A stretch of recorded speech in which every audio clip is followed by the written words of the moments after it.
Hello everybody, my name is Travis and welcome to my unboxing of the ROG Strix X570i gaming motherboard. Now, this motherboard is no slouch whatsoever. In fact, I would almost say it's a zero compromise mini ITX motherboard, as all the features that you will see on here are it's surprising how they actually were able to put everything on such a small board.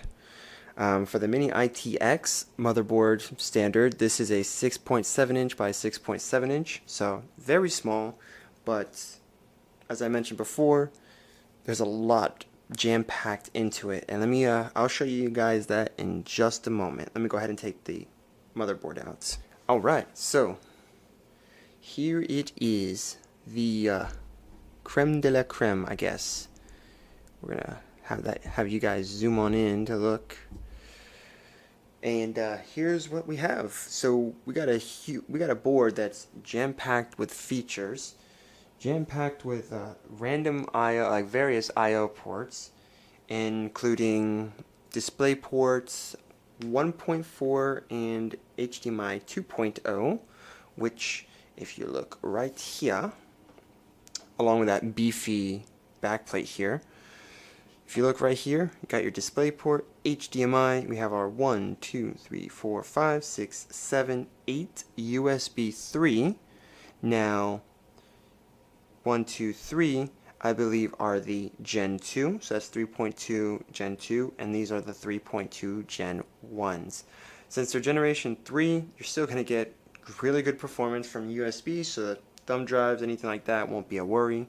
Your USB 3 can be really good for either charging devices, transferring devices from your phone to the computer, or vice versa, or other things such as a display. It all depends, but what we have here is a behemoth of a board, even though it's a very small board. So if you look right here, here is our M.2 and sound combo. Actually, the box does mention this, so you have your 3-point sound, so basic sound. You got your wireless, and it does have a shark fin in there, by the way. Well, I'll get to that in a moment. Yep, I mentioned the rest of it here. If you look, we got our fan here, because if we actually turn this over, you will actually see right here that if you look right there, you'll see all those VRM heat sinks. Those VRMs are, there's actually a lot of them, and I'm not even showing them all, because you can see like from here all the way. There's a lot there, so when it comes to overclocking, it's not going to be a problem whatsoever. Speaking of which, if you're going to be overclocking, you definitely not only need adequate cooling for your processor, but you need it for, well, the components on the board. Last thing you want to do is pretty much slow everything down because it can't keep up with the power and voltage that the processor will be getting. So we have this baby right here to cool down our heat sinks, as well as a thermal pad, from what I assume, to also absorb the heat. This baby here is a little, I want to say maybe 90 millimeter, maybe even smaller fan, to pretty much just chuck air in there and cool everything down. We also have our M.2 drive.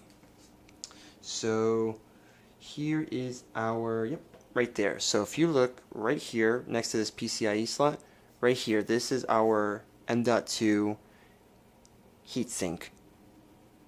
Boy, is this baby massive. I mean, M.2 drives don't usually take up, or don't usually expend a lot of heat, but in this kind of case, you're probably going to have something that's high performance, so they want to make sure they have no compromises there, because if your drive slows down, then that means your data transfer speeds will also start to dwindle and kind of flatten out, and you don't want that, especially when you're loading up games or installing something, maybe even a game or anything for that matter. Yeah, so if we go back here to the overview, we'll see our RAM slots are right here, power is here, SATA ports are there. You got your usual setup otherwise, but the locations of their setup are pretty interesting.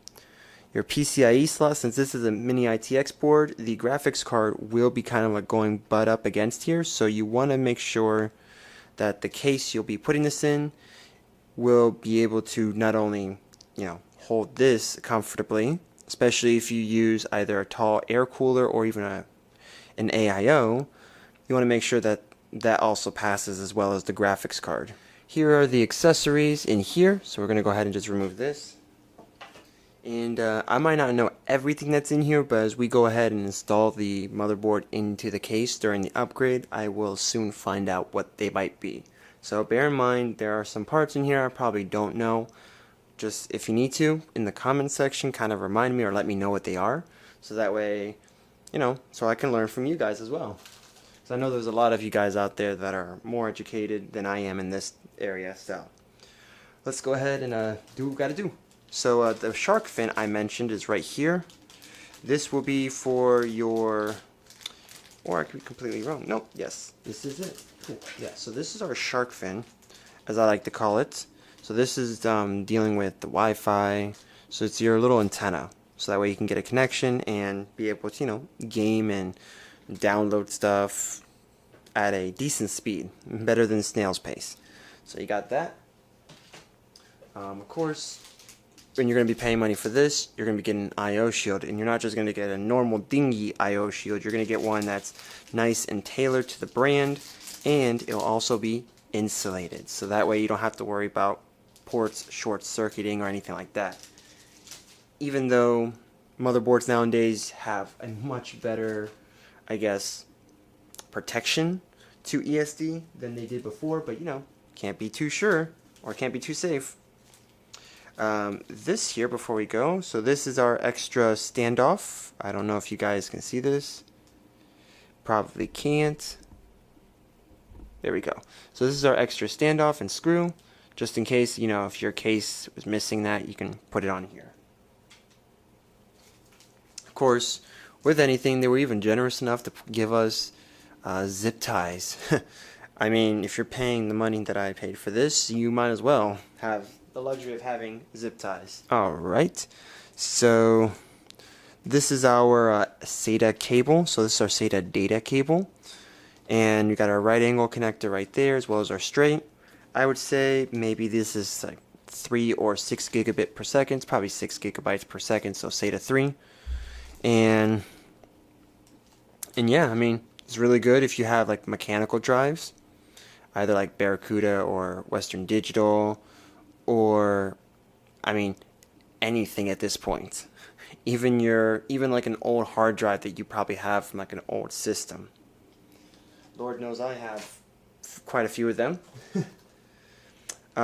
This is actually one of those that I am not entirely sure, but I can only assume by, you know, getting a good guess that this is probably an extension for your USB, like your front panel connectors or something of the sort. So there's your pins in the front, you got the other end there. I'm assuming that's what that's for, but please educate me in the comments below if I am wrong about any of these.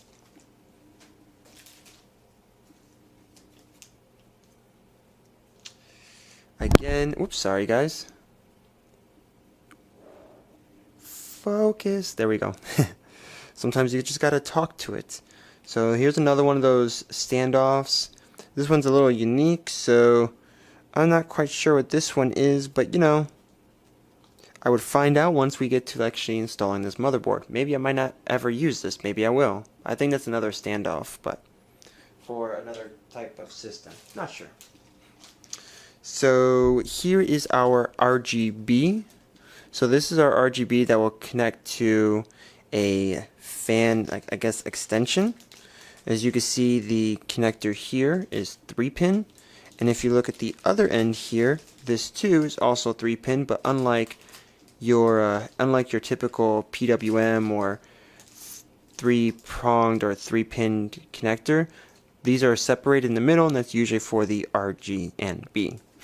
For the lighting, basically. So I think this is a adapter, so you can connect it to a fan hub or something like that.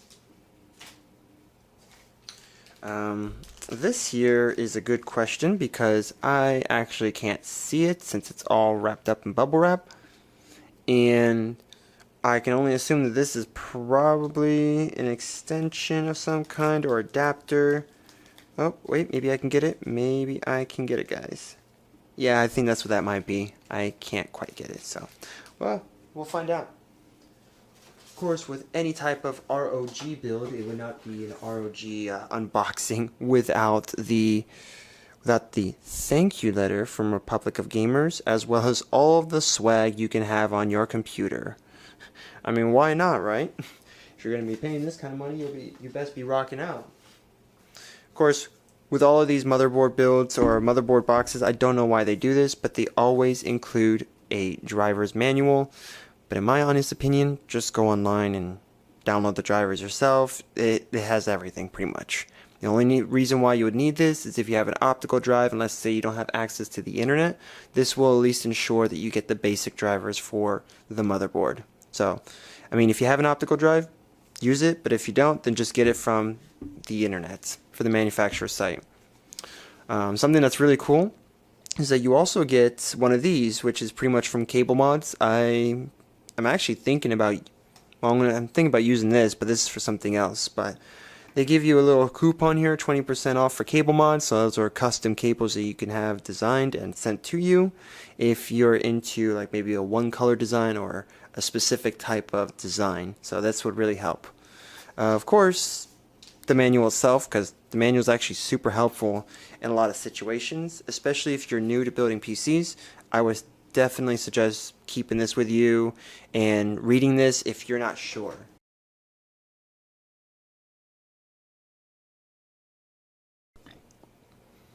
Alright, so everything is back together. Yeah, that's pretty much the unboxing. I guess I want to say preview or pre-review of the board, at least my first thoughts on it. Give you guys a little bit of education behind it, some of its features, and overall looks and aesthetics. This board packs a punch. There's a lot that it offers for the real estate space that it will have in the PC. And since this board is relatively small, I'm very surprised that the manufacturers were able to put everything that they did on here and still have it perform very strong.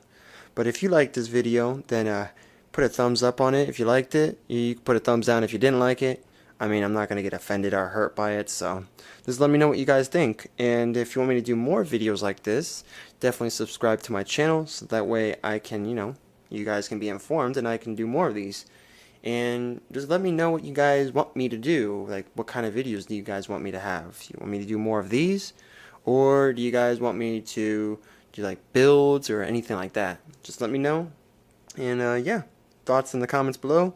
I'll see you guys in the next video of whatever I decide to do. Till then, ta-ta for now.